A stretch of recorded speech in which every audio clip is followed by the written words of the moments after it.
बिहार विधानसभा 2025 का रिजल्ट आ गया और रिजल्ट आने के बाद पूरे बिहार में कोहराम मचा हुआ है और ये लोग कह रहे हैं कि आखिर इस प्रकार के जो रिजल्ट चौंकाने वाले रिजल्ट है वो किस प्रकार से आ गया। लेकिन वहीं बहुजन समाज के जो लोग हैं, जो दलित हैं, जो मुस्लिम हैं, वो कह रहे हैं कि ये सारा के सारा करा धारा जो है वो तेजस्वी यादव के है और तेजस्वी यादव पर सारे लोग ठिकरा फोड़ रहे हैं। वहीं दूसरी तरफ मैं आपको बता दूं कि जो दलित पार्टियां हैं खास करके और जो दलित लीडरशिप है, जो मुस्लिम लीडरशिप है, उन्होंने बिहार विधानसभा 2025 में जो रिजल्ट आया उस रिजल्ट में चौंका दिया है न केवल महागठबंधन को, न केवल इंडिया अलायंस को, बल्कि जो एनडीए अलायंस था जिनको प्रचंड बहुमत मिली है बिहार में, उसको भी चौंका दिया है। अब दलित समाज के जो लीडर हैं, जो मुस्लिम समाज के जो लीडर हैं, जो बहुजन समाज के जो लीडर हैं, वो कह रहे हैं कि आप हमें तवज्जो दीजिए ना दीजिए, उससे हमें कोई फर्क नहीं पड़ता है, लेकिन हम अपना लोहा मनवा के रहेंगे। और इस 2025 बिहार विधानसभा में अपना लोहा मनवाया। बहन कुमारी मायावती जो बहुजन समाज के जो नेत्री हैं, जिनका डंका पूरे भारत में बजता है, उन्होंने बिहार में खाता खोला। जो एकलौता ऐसा लीडर हैं बहुजन समाज के, दलित समाज के, जिनका खाता खुला है। वहीं दूसरी तरफ मैं जीडीए अलायंस की बात करूं, ग्रैंड डेमोक्रेटिक अलायंस, उनका भी खाता खुला है और उनका 5 सीटों पर खाता खुला है। उसके अलावा उस अलायंस में जो आजाद समाज पार्टी के जो भीम आर्मी के लोग थे, उन्होंने बहुत बेहतर प्रदर्शन किया और कहीं वो 10,000 वोट लाए तो कहीं 30,000 वोट उनका कैंडिडेट लाए और कैंडिडेट जीतते जीतते बच गए। मैं आपको एक एक करके सारा सीटों का विवरण दूंगा, सिलसिलेवार तरीके से मैं आपको बताने की कोशिश करूंगा कि इस 2025 बिहार विधानसभा का जो रिजल्ट आया है और रिजल्ट में चौंकाने वाला सीटों पर जो आजाद समाज पार्टी के फाइटर कैंडिडेट थे, उन्होंने भी बहुत बेहतर प्रदर्शन किया है। और असदुद्दीन ओवैसी के जो 6 सीट बहुत महत्वपूर्ण बताए जा रहे थे, उन 5 सीटों पर दर्ज किए हैं और एक बहन कुमारी मायावती जी का जो प्रत्याशी था वो जीत दर्ज किया है। तो मैं एक एक करके आपको बताने की कोशिश कर रहा हूं। सबसे पहले मैं आपको बता रहा हूं कि बहन कुमारी मायावती जी जिस सीट से जीत दर्ज की है, उस कैंडिडेट्स का क्या नाम है और वो कितने वोटों से चुनाव जीता है। बहन कुमारी मायावती का जो कैंडिडेट था वो रामगढ़ से चुनाव लड़ रहा था और रामगढ़ से महज 30 नंबर से बहन कुमारी मायावती का जो कैंडिडेट है वो चुनाव जीते हैं। आप इसे मोबाइल स्क्रीन पर थोड़ा नजर दौड़ाएंगे, नजर डालेंगे तो आपको दिखाई देगा। हालांकि मैं इसको एडिट कर दूंगा, लेकिन महज 30 सीट से इस सीट को भी हराने का पुरजोर विरोध किया गया। लेकिन बहन कुमारी मायावती इतना बड़ा नेत्री हैं, उन्होंने फोन घुमाया और फोन घुमाने के बाद दूसरा तीसरा राउंड काउंटिंग होने के बाद, रिकाउंटिंग होने के बाद भी बहन कुमारी मायावती के कैंडिडेट्स को महज 30 जो है वो वोट से जीत दर्ज किया गया।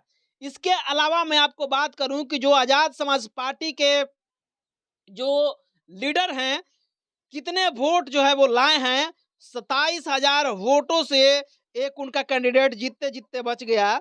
और उसके अलावा अब मैं आपको यह भी बता दूं कि 27,000 वोट जो है वो ला कर भी आजाद समाज पार्टी के जो कैंडिडेट हैं वो हार गए। मैं बात कर रहा हूं हिसुआ जो विधानसभा है बिहार में, वहां के जो कैंडिडेट हैं आजाद समाज पार्टी के धर्मेंद्र कुमार उर्फ धर्मेंद्र राजवंशी, उन्होंने टोटल वोट लाया है 27,871 वोट और समझ लीजिए ये तीसरे पायदान पर रहे। अब इससे अंदाजा लगा सकते हैं कि जो आजाद समाज पार्टी के कैंडिडेट्स हैं वो दोस्तों बिहार में 30,000 वोट ला रहे हैं, 28,000 वोट ला रहे हैं, 10,000 वोट ला रहे हैं। तो आजाद समाज पार्टी के लोग कहीं ना कहीं पसंद कर रहे हैं और वो चुनाव अच्छे तरह से फाइट कर रहे हैं।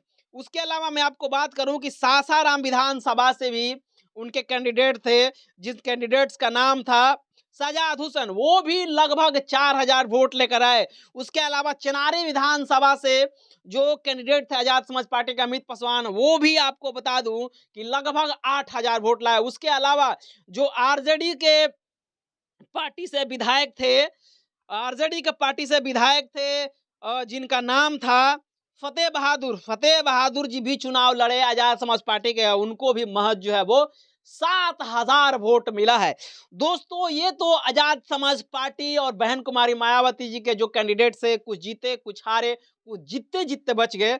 उसके अलावा मैं आपको बात करूं कि असदुद्दीन ओवैसी जी ने 5 सीटों पर, जिन सीटों पर दर्ज की, उन सीटों का मैं आपको पहले नाम बता देता हूं और उसके बाद जो है वो कैंडिडेट्स का जिक्र करूंगा और कितने नंबर कितने वोटों से जीते हैं वो भी बताऊंगा। पहले जो है वो बिहार विधानसभा के जोकीहट विधानसभा के है, वहां से मोहम्मद मौसीद आलम चुनाव लड़ रहे थे और वे जीत दर्ज किए हैं। कितना फासला से जीत दर्ज किया वो भी बताऊंगा। पहले जो है वो कैंडिडेट्स का नाम बता दूं। उसके बाद जो है वो बहादुरगंज जो है वो बहादुरगंज जो विधानसभा है वहां से जो है वो मोहम्मद तौसीफ आलम जी चुनाव जीते हैं। उसके अलावा कुछ धर्मन से मोहम्मद सरवर आलम चुनाव जीते हैं। अमौर से अख्तरुल इमाम जो AIM के जो है वो प्रदेश अध्यक्ष थे वो भी चुनाव जीत गए हैं। उसके अलावा बैसी से गुलाम सरवर जी है वह चुनाव जीते हैं। अब ये कितने फासले से चुनाव जीते हैं वो भी थोड़ा जो है वो नजर डाल लीजिए।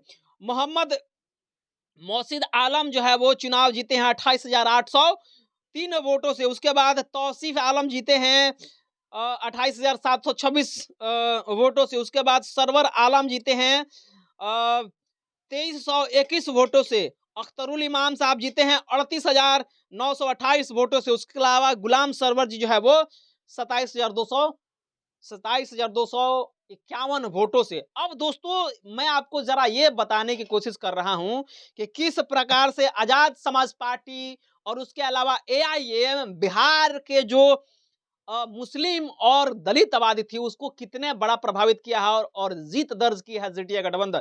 तो जीटीए गठबंधन जो है बिहार में खाता खुली है, बहन कुमारी मायावती जी का भी खाता खुला है, लेकिन चंद्रशेखर आजाद के कैंडिडेट जीतते जीतते हार गए, लेकिन बहुत ही बेहतर प्रदर्शन किया है।